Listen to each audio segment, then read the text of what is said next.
Hi, my name's Phil. I like talking about politics, and in this video I'd like to discuss some of the ways in which Donald Trump's approach is providing new reasons for the UK joining the EU. I'd like to go over 5 of them here. And this, remember, is in addition to the multitude of other reasons we had before Trump announced his genius plan to crash the global economy. But I'd also like to discuss whether I think the British public will take these reasons on board. But first, for daily political commentary, please hit the subscribe button to stay notified. So, MPs are getting ready to debate a petition on joining the EU. The petition's still active, so you can still try to persuade people to sign it in order to get the numbers up before that debate 2 weeks today. I suspect the word Trump or United States will come up a lot in the debate. And there are renewed calls for the UK to at least move a lot closer to the EU, even from some groups who are not publicly in favour of joining the EU. Like the Trades Union Congress, for example, recently urged the government to forge much closer links with the EU. Although when you look at the detail of what they're saying, they're stopping short of like even freedom of movement, which means that unions collectively are basically just asking Labour to do what Labour are already trying to do. But the fact that they've made a statement at all is a sign that they think the need is now more urgent. And why is that? Well, because Donald Trump has made it explicitly clear, and he has said this. This is not like his direction of travel. He's said it. He thinks the world should run not on a basis of common law in the interests of humanity, but on a might is right basis.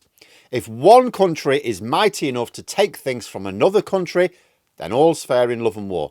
That is the new American doctrine under Trump. And in a world like that, only those strong enough to be counted amongst the mighty will survive. The EU is such a beast. The UK alone is not. So the first Trump-flavoured reason to join the EU is that it is the only way to have the power to deter predatory global forces. Together, we'd not only have the power to hurt American businesses if tariffs came our way, but we can collectively hurt the business interests of Trump's tech bros with, specialised taxes, tighter regulation and so on. This delivers a much more powerful blow when you combine lucrative markets together. It's why the EU is one of only 3 economic giants in the world, alongside China and the United States. Second, we're going to be working closely with the EU anyway, and the public demand it, on our common defence and security. There are still lots of unknowns about the links that will exist between America and Europe over the next few years, but there is one certainty. The defence bridge is being burned. Europe must become self-reliant. America had been losing interest in European defence anyway, probably since the end of the Cold War. But this certainty became clearer under Obama. Before Trump. This happened before Trump became president. And Biden continued much of Trump's efforts to withdraw from Europe until 2022 at any rate anyway. Europe can and should be self-reliant in this important regard, and working with the EU on common defence. It's not just about talking about troop deployments. The major part is the production of defence hardware. We're going to be boosting up production, so we need more factories. We need more research and development. It's not just that America wants to pull troops. It may not be a reliable supplier of arms in the future either. So Europe has to have its own versions of everything and invest in those versions. We have to buy European. And the most efficient way to do that is joint procurement. And defence is like any other manufacturing sector. It works sufficiently when materials and components can be moved around a massive market with little to no trade friction. Being outside the single market just raises the costs of Europe's rearmament project, and also it makes it harder for the UK to take its full part. If we join the EU, we can not only move from being a security partner with Europe, but actually on the executive board again, but we can build up our defences against Russia way more cheaply, as well as boost overall trade.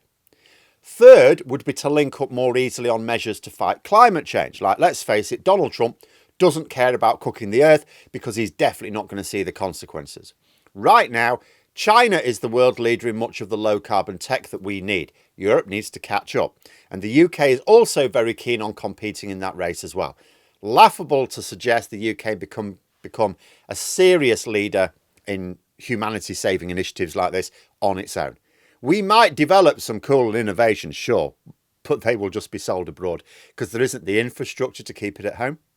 But combining with the other major industrial powers of Europe means being part of a credible force in the race to green economies.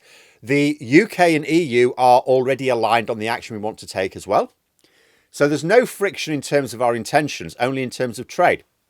We're not at all aligned with the United States on this, so it makes sense to combine forces with people who want the same thing and making achieving it more likely. Fourth, Trump is throwing human rights onto these sacrificial fires. There are political forces in the UK which would like to do the same in Britain. Indeed, those ideas are normalised in what pretends to be serious discussions in the mainstream media. Joining the EU with its common approach to human rights, along with stronger consumer and workers' rights, would make a strong statement that people matter more. Fifth is that we already trade more with the EU than the USA. This is because geography matters. Like recently, I've seen some people going, oh, should Canada join the EU? Bizarrely, I've seen some anti-Brexit types suggesting it, as if they've abandoned all their knowledge about why Brexit is bad. See that big blue wobbly thing between Canada and continental Europe? That's what we call trading gravity. Some people call it the Atlantic. Businesses in the United States and Canada can order goods from one another and get them the next day in many cases. This makes for very efficient supply chains. Yes, Trump is threatening to smash them, but this is an efficient supply chain which cannot be replicated with Europe because of that aforementioned blue wobbly thing. At some point, America will be run by a government, even if it's a MAGA government, who understands trade and the economy. And then things will be fine between the two again because it's in their common interest. Might be a long time, might be way more than another 4 years, but it will come. Europe cannot offer that. So Canada will, of course, be keen to strengthen trade ties with Europe. Of course it will. Cannot benefit from joining the EU in the same way the UK can. Because all we've got is a much smaller blue wobbly thing with the odd brown thing bobbing up and down in it. But which is connected by a tunnel as well. We don't even have to travel across the blue wobbly thing with the odd brown thing bobbing up and down. But Trump has given us extra impetus anyway. So MAGA is going to crush the living standards of ordinary Americans. It's already doing it. Whatever happens to the global economy, it's not looking good. America could actually be heading for a depression. Trump has even admitted that his moves could badly damage the American economy. And when it happens, if they get into that stagflation cycle like we have, it's really hard to break out. This means that tariffs or no tariffs, Americans will be less likely to be able to afford things in future. So we are likely to see our exports declining in real terms as Americans literally become poorer. So the gap between what we can trade with the EU and the USA may widen even more, making it even more ridiculous to remain outside the most successful trading bloc in the world. So those are some of the reasons for joining the EU, which are just Trump flavoured. This is in addition to all the others which already existed. But are the public sensitive to these reasons? Well, at the moment, people are making the argument that we are enjoying a Brexit benefit in the form of Trump is threatening tariffs on the EU, but we might get away with them. Now, if this happens, I can see the public going cool on joining the EU again, believing that this is a Brexit benefit. Ironically, it's not, because joining the EU would allow us to make more money than the Trump tariffs cost us. But that will not be communicated to the public, which is why it is so important to keep talking to people about the realities of Brexit, why it's important to keep pushing petitions so there has to be debates in the House of Commons, because neither the mainstream media nor the political establishment are interested. Like even the Lib Dems and the Greens, you might go, oh, they're arguing for us to join. Yeah, but they never bother to explain why. It's just a drumbeat to gather those who already have those views. They're not attempting to persuade others. So we have to do it ourselves, along with the few MPs who are interested in helping us. However, if we did end up in a situation whereby the UK is subject to tariffs, whether or not the EU is or not, then the argument disappears. Actually, the argument massively disappears. Let's imagine a scenario where Trump applies tariffs to the UK, but somehow not the EU, because the EU faces him down. Well, that'll blow Brexit arguments out of the water completely. But there we are. Those are my thoughts. Let me know yours in the comments below. If you've enjoyed the video, please click the like button and subscribe for further content. If you'd like to support the channel further, you click the join button for memberships. Thanks for watching, and until next time, I'll see you later.